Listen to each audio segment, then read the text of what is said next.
We have another story from China tonight on how it plans to dominate the high seas. China is acquiring new bases, and these are far beyond Chinese borders. Some new satellite pictures have emerged. They show that Beijing could be getting a new base overseas. And where is it?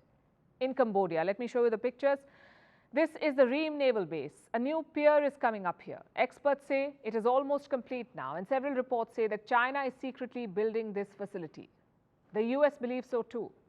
But both China and Cambodia have rubbished these reports. And yet the world is not buying their version. I'll tell you why. Let's go back to that picture. The new pier at the Ream Naval Base is strikingly similar to another facility, China's naval base in Djibouti. We have a satellite image of that base too. Let's put both the pictures side by side. Now look closely. Both the piers are similar, same size, same design, and both piers are long enough to berth warships, even aircraft carriers. China built the base in Djibouti, so it's quite possible that it took the same design to Cambodia and built another pier to serve the PLA there. Last year, China's foreign ministry faced some questions about this. They were asked about the base in Cambodia and if Beijing was upgrading it. China was cagey in its response. China and Cambodia are comprehensive strategic partners, and the cooperation between the two countries in various fields is open, transparent, reasonable and legitimate. The Chinese-aided project to upgrade the Cambodian naval base is a normal aid activity to Cambodia. It is normal aid activity, they said. But anything that involves a military base cannot be a normal affair. It is an investment. It's a strategic maneuver. And in China's case, part of a well-thought-out plan. The PLA is chasing supremacy on the high seas. Djibouti was the first step. Cambodia could be the second, but definitely not the last.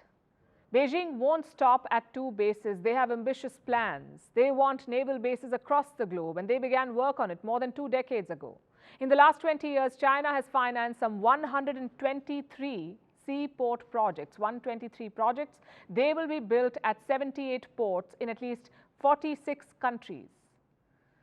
And how much money has China poured into this? Around $30 billion. Are all of these ports military ports? Well, China does not use that label. It says these are civilian ports, commercial projects that enable trade. That's how they put it.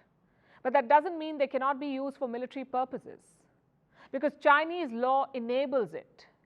It enables dual use of such facilities, meaning if the Chinese Navy needs a port, it can use it. A warship could easily make a stopover at any port that is owned or operated by a Chinese firm. Even if it is a civilian facility, the Navy has the right to use it. And these ports that China is financing could easily fulfill some key requirements like refueling and replenishment of supplies like food and water. In fact, the Chinese Navy is already making use of these ports. And where are they located? Let's pull up the map for you again. Chinese-funded ports are everywhere, from Latin America to Africa, even near Europe, South Asia, and East Asia. So far, China has committed to building projects at 78 ports. Out of these, 49 projects are either approved, under construction, or already completed. And 8 of these ports are special. I'll tell you why I say this. It's because they're well equipped. They are the best suited for the PLA to have a base in the future. And which bases are these? I have a list again. The Hambantota port in Sri Lanka, the Bata port in Equatorial Guinea, the Gwadar port in Pakistan, Kribi in Cameroon, the Ream base in Cambodia, Luganville in Vanuatu, Nakala in Mozambique, and Nouakchott in Mauritania. Experts say these are the likely candidates. This is a short list for potential Chinese naval bases. Look closely and you'll notice that 2 of them are close to the Indian borders, Gwadar in Pakistan and Hambantota in Sri Lanka. Now the question to why China is building so many bases. Why do they need them? For 2 reasons. Reason number 1 is Taiwan. China wants a navy that is powerful enough to carry out a future invasion. The bases can support a potential operation like this. Reason number 2 is global domination, to challenge powers like the US.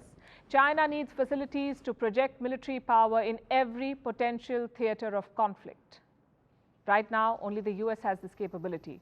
Its forces can deploy anywhere in the world within hours. China wants to match that. Hence the plan to build more bases in remote areas. And you can imagine the response of the West. They will try to one-up. So this is now a race, and it can only have one outcome: higher risk of an armed conflict.